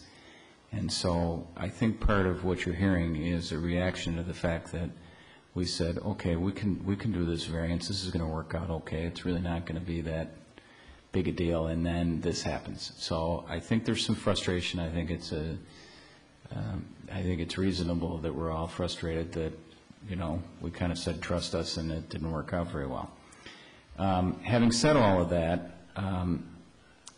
the staff recommendation here was to approve the move, and with respect to the sound abatement materials, to make it a condition that they be applied if the measurements of noise once we got to the new site were still not meeting the requirements. And I am a little concerned, despite my emotional reaction and my frustration leading me to want to go ahead and make you put that on right away. I think requiring that if it's not necessary is the wrong answer. And so I am comfortable with making it a condition and doing whatever we need to do to make sure that if, in fact, the noise is not abated and sufficiently to comply with the law, that then we'll go ahead and put that on. But it seems to me to be a waste of resources, despite our frustration with the situation, to require you to put that on.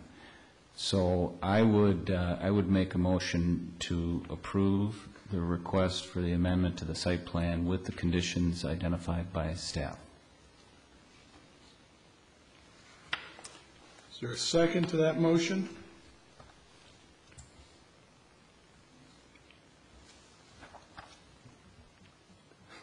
We can change the motion once there's a second. Or do a new motion if there's no second.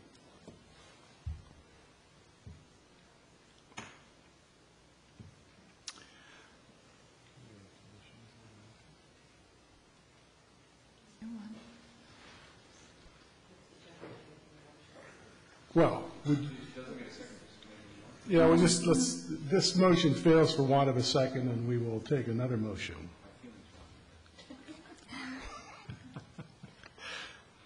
Is there a different motion? Let me see if I can help this discussion a little bit. A motion was made to take into account the fact that the sound abatement needs to be studied at the time that the unit is moved. And it would be a condition that if it fails to meet the sound requirements, that the noise abatement be added. I suspect there are some additional, and that included the conditions set forth in the staff recommendation. I suggest or I suspect that there are some additional conditions that people on the commission might like to see added to this. And so I think, can we move our discussion that way? What else? Are there other items that the members of the commission think ought to be part of this motion? Let's phrase the question that way. Commissioner Forrest? Two things. One is, are there practices that you can implement to decrease the need for the cooling load on this chiller during this summer? Whether it's, I realize it's a facility, somewhat of a care facility that may be subject to other requirements. However, whether it's thermostat setting or other ways you can reduce heat in the building or something like that, that's one question. Are there any practices that could be implemented? And the other, and maybe Ms. Farr can speak to this, is have you received any comment from the residents of 7500? And personally, I would like to see the noise testing apply to that residence as well as to the closest property to the chiller that isn't part of this York complex, because those residents are not going to be subject to this as well. Okay, if I may answer then. Yes, there are things we can do, and that really is the heart of getting the geothermal system up and operating. That will give us the most bang for our buck.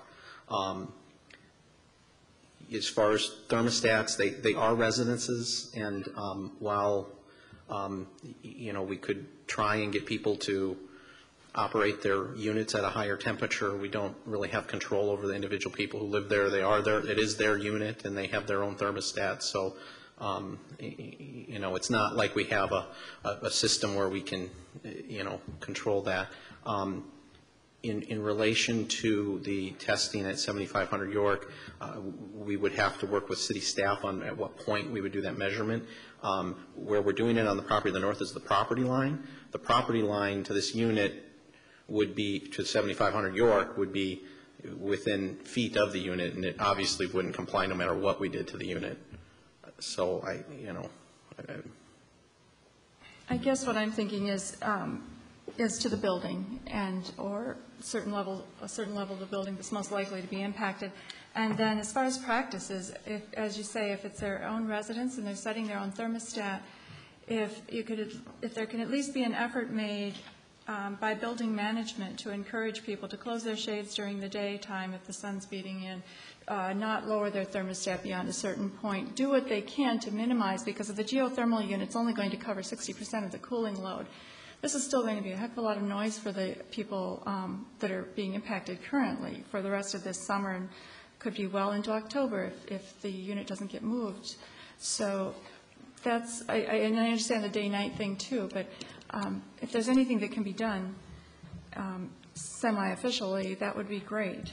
And I think we can do that. I think you would probably find that our residents at this facility tend to run their temperatures on the warmer side, as it were, anyway.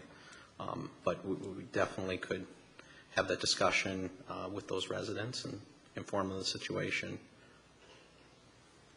I think there's some measures you can do with the geothermal system that I can't confirm tonight, but through my knowledge of how the system works, you can run the system at a hotter temperature and short cycle the cooling tower so to a point where you could potentially restrict the time that it's running.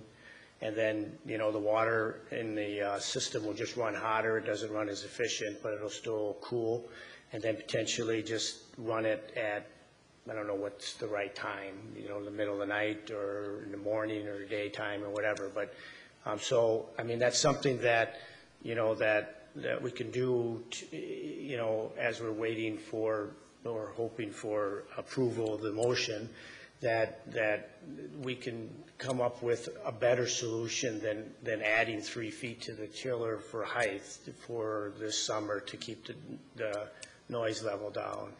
And 60% of the load is an engineer's load that's probably way over-designed.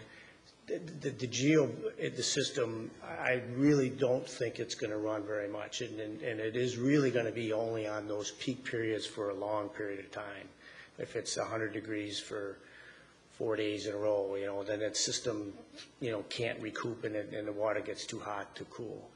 But from other systems we've put in, it's way overcooked, and the geosystem just works fine. Susan, do you want to respond to 75? Do you want Jill, the manager? I can. Hi, my name is Jill Shavey, and I'm the housing manager at York Gardens and have worked really closely with a lot of the residents at 7500 York as well. So I think I can address some of your concerns on behalf of the residents.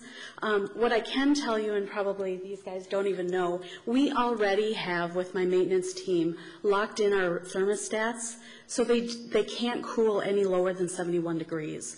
So we have already locked them in for efficiency, and done what we can right now to help some of the running power of the unit. In working with the residents of 7500 York, fortunately I spent all winter officing out of the building, so got to know the residents very well. And we have kept in close communication with the residents, with the management team at 7500 York, so they do understand what the issues and the problems are. They are fully aware. They understand, as of this morning in their meeting and making the agreement to have the system moved, they understand what's happening and feel that that is the best solution. They have been very flexible through all transitions. We've heard their oppositions, but they are in agreement to having this moved and understand there is some hill and some already existing landscaping that will prevent some of the noise and sight of it. So I feel very comfortable and confident. They come and talk to me regularly, so I hear their concerns and feel that the solution we put forward will meet their standards as well. So. Well, if I might, with respect to your comment about the concerns of the residents of 7500 York with respect to their unit, I'm not sure that it's within our province to, I mean, our task tonight is to decide what are we going to do with this unit. If this unit meets the decibel requirements once it's installed, then it meets the standards. If the 7500 York unit for some reason does not meet the standards, then they've got, that's a separate issue. I'm not talking about their unit. I'm talking about this unit and its effect on those residents because of the proximity being closer than 200 and some feet. Oh, okay, That's okay. all. Okay, I understand. Commissioner Potts. Question for staff first, I think, is once an ordinance is violated, like this noise ordinance, is there a time limit for correction imposed? Or how does that play out? It is our health department that enforces this portion of the code, and just the fact that they are, you know, we want to work with them as much as possible, and certainly they've been good to work with, willing to move the structure. You know, they're making steps to correct the problem. We haven't put a hard and fast deadline that it has to be moved or it has to meet the decibel levels. We're kind of in the mode at this point of working with them and coming up with the best solution. Yeah, because I think the solutions we've heard to the sound is one, get geothermal up and running. That's going to take the load off the chiller unit, you know, move the chiller unit, which is great that they're willing to do. And then this third thing, the noise reduction piece, I wonder if the applicant would be willing to provide a manufacturer's letter sort of proving out this timeline, that it doesn't really make sense, even if we placed an order tomorrow to put it on the unit where it exists today to try and mitigate some of the sound. The time and motion-wise, it doesn't make sense to do that. Okay. Other comments, concerns? Commissioner Forrest? Quick question for Planner Teague. Is there any deadline on the temporary CO that's been granted, or is that indefinite? I don't know that there's a specific, there was a specific date set on the original temporary CO that was issued. We extended that, and whether they put a specific date, I'm not sure. We certainly don't want to remove people who are living there right now, but we wouldn't give them a permanent certificate of occupancy until all of these issues have been solved. I suspect as a practical matter, the longer that this takes to get that thing moved, the more expensive it's going to be for everybody involved. That includes the city and it includes the proponent. So I think there's no, if anybody thinks there's an incentive to delay anything, I think they're mistaken. Other comments, Commissioner Carpenter and then Commissioner Platter. I just had a question. When you go to move this, and is there anything, let's say you had everything lined up, you had the pad there, you had the piping, everything, is there anything that would preclude you from moving that? In other words, would you have to wait to a cooler day to move it, or would you just move it when you're done with everything else? And if not, could something be put in place temporary, so once you had everything else, it could be moved as quickly as possible? We would likely move it as soon as it was ready. You know, the longest time frame is the approval process, and then the permitting process to allow us to move it. You know, the caveat to that would be if it's a 103-degree day and we have a heat snap of 103 for a week, I mean, it wouldn't make sense at that point in time.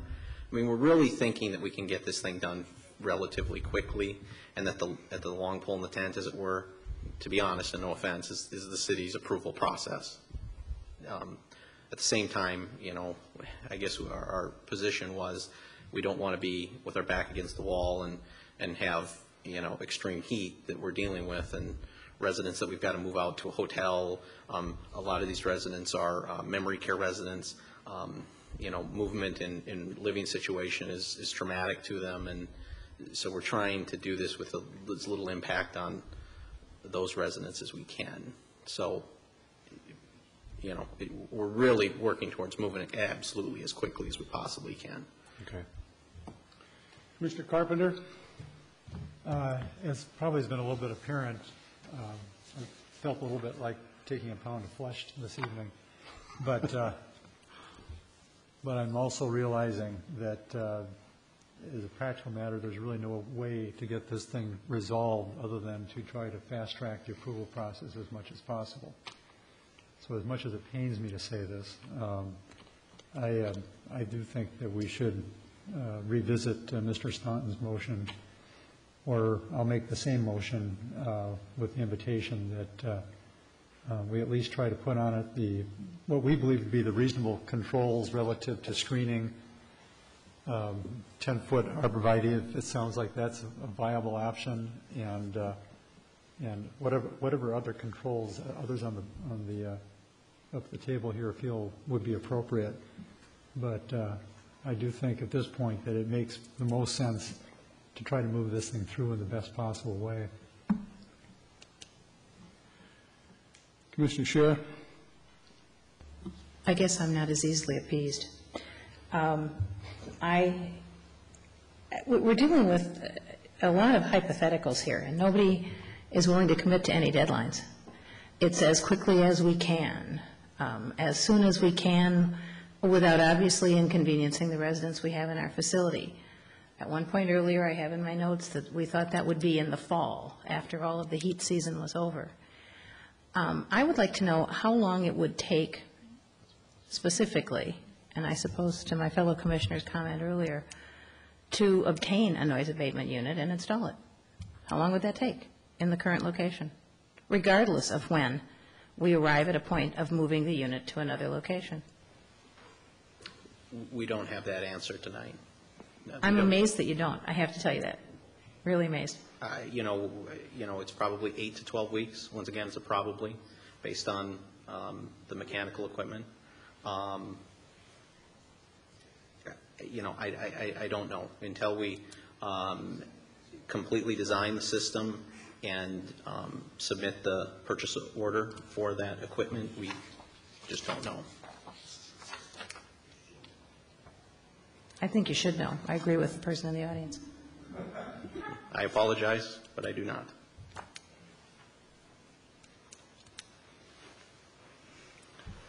Mr. Carpenter? The city council still needs to vote on this. Is that correct? Correct. It's certainly possible that by the time the council hears this, that you could have that information. Again, I'm revisiting basically what I said before, and I'm sympathetic to your point of view on this very much. But I do think we need to find a way to kick the can forward. But I have no objection, for example, to attaching a condition on it that they have that information ready to present to the city council when they hear this matter. I'd imagine it lasts. They might. Other comments? Mr. Staunton, would you care to restate your motion? Get some help. Well, my motion was to approve the application for an amendment to the site plan approval with the conditions included in the staff report, and I guess I would add the condition that Commissioner Carpenter identified for the taller arborvitae in order to more quickly enhance the screening. So I'd make that motion again if you're inviting me, Mr. Chair. Would you accept a couple other conditions? One, that it'd be a requirement to re-landscape the excavation where the unit is moved from? Sure. And would you accept a condition that prior to consideration by the City Council, evidence be presented as to the time it would take to obtain the noise abatement unit, so that can figure into the Council's consideration? Yes, but if we go much further without me getting a second, my feelings are really going to be hurt. Is there a second to that motion? Second. Okay. A motion's been made and seconded to approve the proposal with the conditions in the staff report, the arborvitae 10 feet, improve the landscape, the excavation where the unit's moved from, and obtain evidence of the time that it's going to take to obtain the noise abatement unit. And that would be relevant now. It would also be relevant should you move the unit and test it and find out that it doesn't meet the noise standards. So it's not that we're asking you to do something that's unreasonable. Is there other discussion about that motion? I would like just, if I might, to say to the residents, thank you for your participation in this discussion tonight. I understand this is a frustrating time for you all. I understand that you were frustrated because you had to put up with the construction itself. I have to say, on behalf of the applicant, that that's not really a relevant matter for consideration of this site plan. It was approved to construct things. Construction gets to be messy, and it takes time and effort, and it is somewhat of an inconvenience, but that's what goes along with construction. This issue, however, is relevant for consideration, and I thank you very much for your participation tonight in this discussion. I thank also the applicant for the information that you gave us this evening and your participation in this, and I understand your frustration with the process and your embarrassment as well, so I do appreciate the fact that you were here, and I appreciate the fact that that you've been working with the residents and are willing to work with the residents to try and resolve this as promptly as possible. With that, is there any other discussion on the motion? All in favor, say aye. Aye. Opposed? Same sign. Pardon me? Opposed. Thank you. I'm having trouble hearing tonight. I apologize.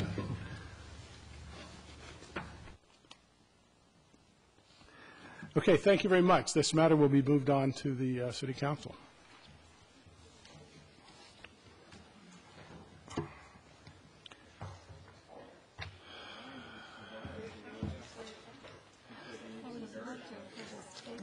Oh, yeah.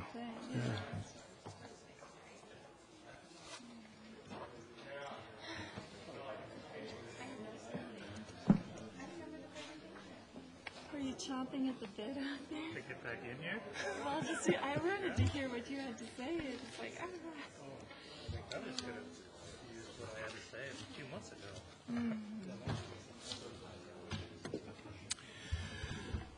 Okay, moving on with the agenda, Commissioner Schrader is back with us.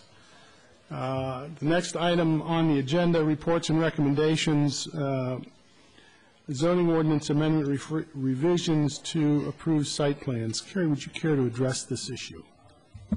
I would. Thank you, Chair, members of the Commission. The City Council directed staff at their last meeting to draft an ordinance to clearly define when changes can be made to site plans that have been approved by the City Council. This is the result of the Waters project that the Planning Commission will be taking a look at your next meeting, where they are proposing a reduction in the size of their building. Won't get into the details, but the current code allows staff to make minor changes to approved site plans when building permits come through. It's not defined by code what that minor change is.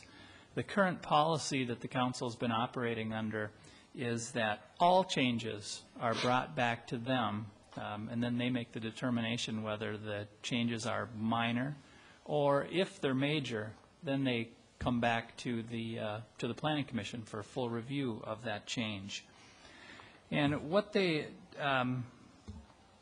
directed staff to do was create an ordinance that clearly defines what that minor change is, and they directed us to take a look at Bloomington's city ordinance and how they regulate that. So what's before you this evening is staff's first attempt at an ordinance that addresses this issue. If the Planning Commission is comfortable with this, we could move that on to the City Council. If we still want to look at it and tweak it a little more, we can certainly do that and consider it at a future meeting. So just to quickly go through this, the code would read that minor changes are, or changes are considered minor if there's no increase to a proposed number of building or dwelling units. Any proposed increase in floor area of structures on a site does not exceed 5% or a total of 10,000 square feet. All proposed revisions would need to comply with city code requirements, that there's no alteration to any condition of approval that was previously attached by the City Council, that there's no alteration to a plan modification previously required by the City Council, and then all other changes would have to be brought back to the Planning Commission and City Council for review. So with that, I'll throw it back to the Planning Commission for discussion. Comments? Commissioner Schroeder. Since I'm back, I'll jump right in. What if somebody wanted to reduce the size of a building or reduce the number of units? Would that be considered a minor change as well? That would be the way it's written. Now, we could add an increase or decrease if we felt that a decrease in the size rose to a level of a major change. The way I've initially got it drafted, if a building is decreased inside, it would not be brought back. But if we think that's significant enough, we can certainly add that. But would a neighborhood who might be in opposition to a project object to a decrease and force it to come back to us or the city council? Certainly possible, and I believe we'll be hearing that a neighborhood thinks that a decrease in the building size is a major change. Under this, were this ordinance to be drafted, however, or were this ordinance to be adopted, this amendment to be adopted, a decrease would not be, a decrease would be considered minor. If we added any proposed increase or decrease in floor area of a structure on site that doesn't exceed 5%, the Waters project, the decrease in size is less than 5%.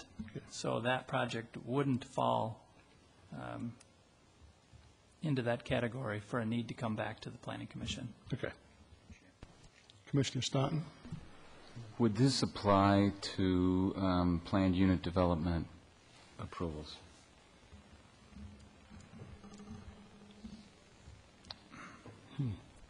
That's an excellent question. Let me think about that. While you're thinking, let me tell you why I ask, and that is that if we do planned unit developments, I think we are likely to be much more particular about any modifications to a planned unit development, because it's often a compromise of a number of kind of competing concerns, and the final plan is really an important, the details of that are important to holding the whole deal together, if you will. Yeah. And so I would certainly, if we are going to approve something that declares things minor, I'd want to think about whether we would want to do that differently for planned unit development than for any other site plan review. Maybe we'd feel the same about other site plan reviews. I don't know. I believe this would apply to a planned unit development. We're approving a site plan. That, in addition to that, those become the standards for the project. So if they're in violation of any of those standards that we set, then it would definitely have to come back before the Planning Commission and City Council. So then going to Commissioner Schroeder's comment, I think it is important to add something both on the reduction as well as the increase. And the project that comes to mind for me is we had the project down on 77th Street that some may remember, and it was kind of a multi-phase project. It was going to be a hotel, it was going to have some office, it was going to have some residential, and the carrot, so to speak, was the residential. And I would be concerned that you'd get into a bait and switch where they'd build one phase, which was kind of what they wanted, and the carrot that induced us into kind of approving the whole thing that would then be pulled out and administratively approved, because we'd be just reducing the overall footprint. Commissioner Forrest? I agree. I'd be more comfortable if it said any proposed change in the floor area. I'm a little bit still uncomfortable with that, or 10,000 square feet, because some projects aren't that large and there still can be a significant change. Maybe in the big picture that isn't as big of a deal. I don't know for sure how often that would come into play. The other thing is the Bloomington ordinance grants the planning manager the authority to attach conditions of approval, and that's not in the language here, and I don't know if we want to discuss that or not. Do you think it should? Or are you just right now, it's ultimately the council that's attaching those conditions. But on the other hand, if it's even a minor change and there's something in the record that indicates to the planner that this might be a hot button, perhaps that would be appropriate, even if it is a minor change, to allow them to impose conditions. Other comments?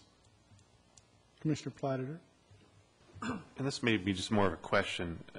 When it considers minor, and there's a lot of things it's silent upon, and so if there's a minor exterior change or a facade change to the brick or something, are those considered minor? I know it, by not addressing it, are we leaving a lot out that we may want to be minor, or I don't know, it just seems to be lacking something as far as the details for those pieces. Or sidewalk plans, or, you know, little things always happen in design. Is what's minor, though, is I think the question here.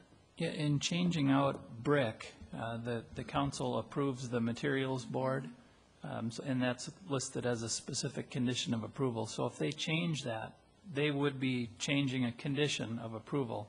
That would have to go back. But they may just change a little, I mean, they make a little detail area because of how they had to construct it, or something didn't work. Is that minor? I guess I'm still unclear. You know, is nothing approved to be minor at that point, or are some things? It seems the way this is drafted that it would be that if it is a condition that you use red brick that's 6 by 4 or whatever, and they use a brick someplace that's 6 by 3 and it's brown, and it's not meeting that condition. So it, you know, it says no alteration to any condition. So you know. But quite often, one of the conditions is that it be built in accordance with the plans that are submitted on such and such a date, which would include the square footage. So we're saying if it's a square footage change, then it doesn't count as one of the conditions of approval, but anything else, then it's within the conditions of approval. Too many lawyers on this commission.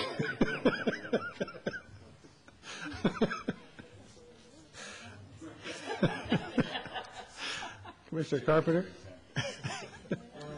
The term dwelling unit, is that basically a residential term, or is that intended to extend towards commercial tenants? I would take that as a residential term. Okay.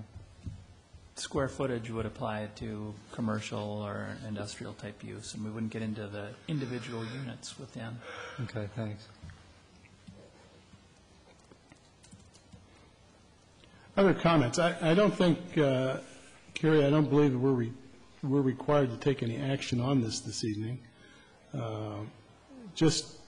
And my thought is, that just from the discussion that we've had, and I know that this issue is going to come up in 2 weeks, so I really think it would be premature of us to do anything with this evening. I think it's definitely an ordinance that we ought to consider, and I would not support a motion to adopt this evening, because I think, there's been some interesting questions raised about this ordinance tonight that we ought to think about. Commissioner Staunton?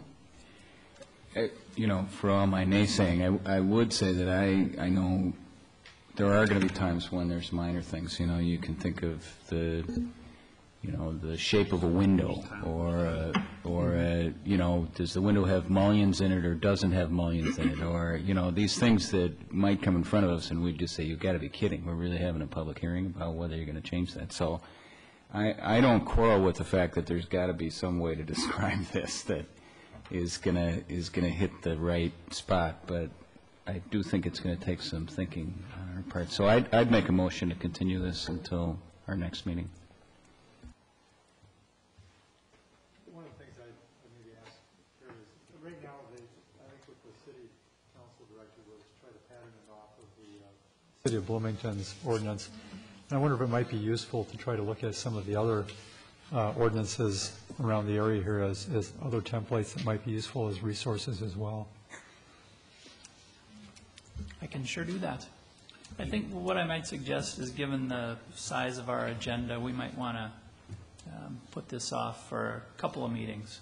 Maybe we take in the whole waters and how that goes, and we may have some ideas about that as we move through that project, and we can bring it back the next time.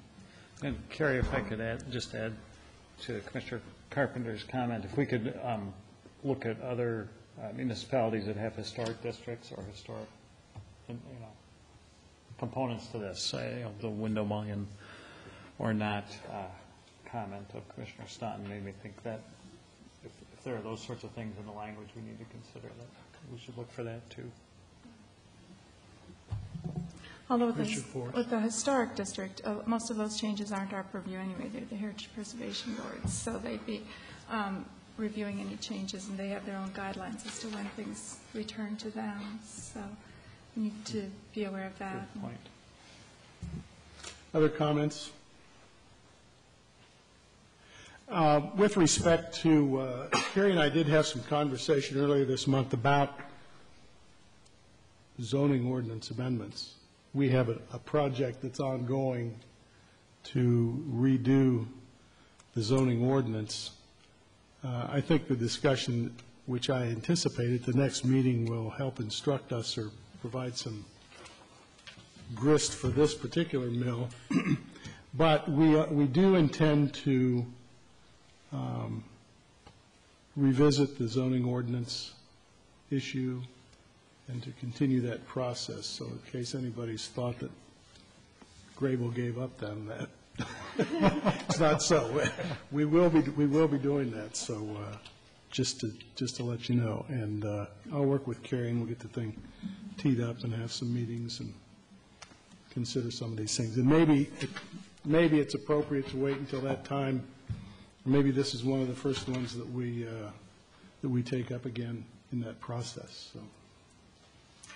Was there any time frame that the council was expressing?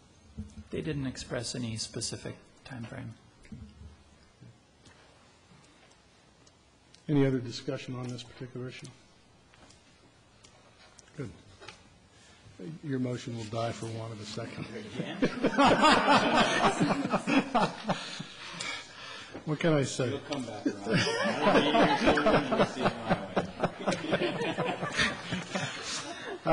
Correspondence and petitions, you received the council connection. I did, with respect to the city council, I did send an email out to everybody. I met with them last week. They did approve our request that we obtain some relief, particularly in the summer, from the attendance requirements, since we have doubled the number of meetings that we will be attending. And the number of consecutive misses that we're allowed to have before we are presumed to resign is 4, not 3. Having said all that, we do serve at the pleasure of the city council, and I don't want anybody to think that we think we have this job for life, because we don't. The council can appoint or not appoint, so as is their prerogative, appropriately. And if I could, excuse me, sorry, if I could add to that, I've drafted up the ordinance, and we'll be bringing that forward to the city council at their meeting next week. Very good. So that it'll be official for the 4 misses. Yeah, they did approve the ordinance amendment as a sense of the council in anticipation of an ordinance to be drafted.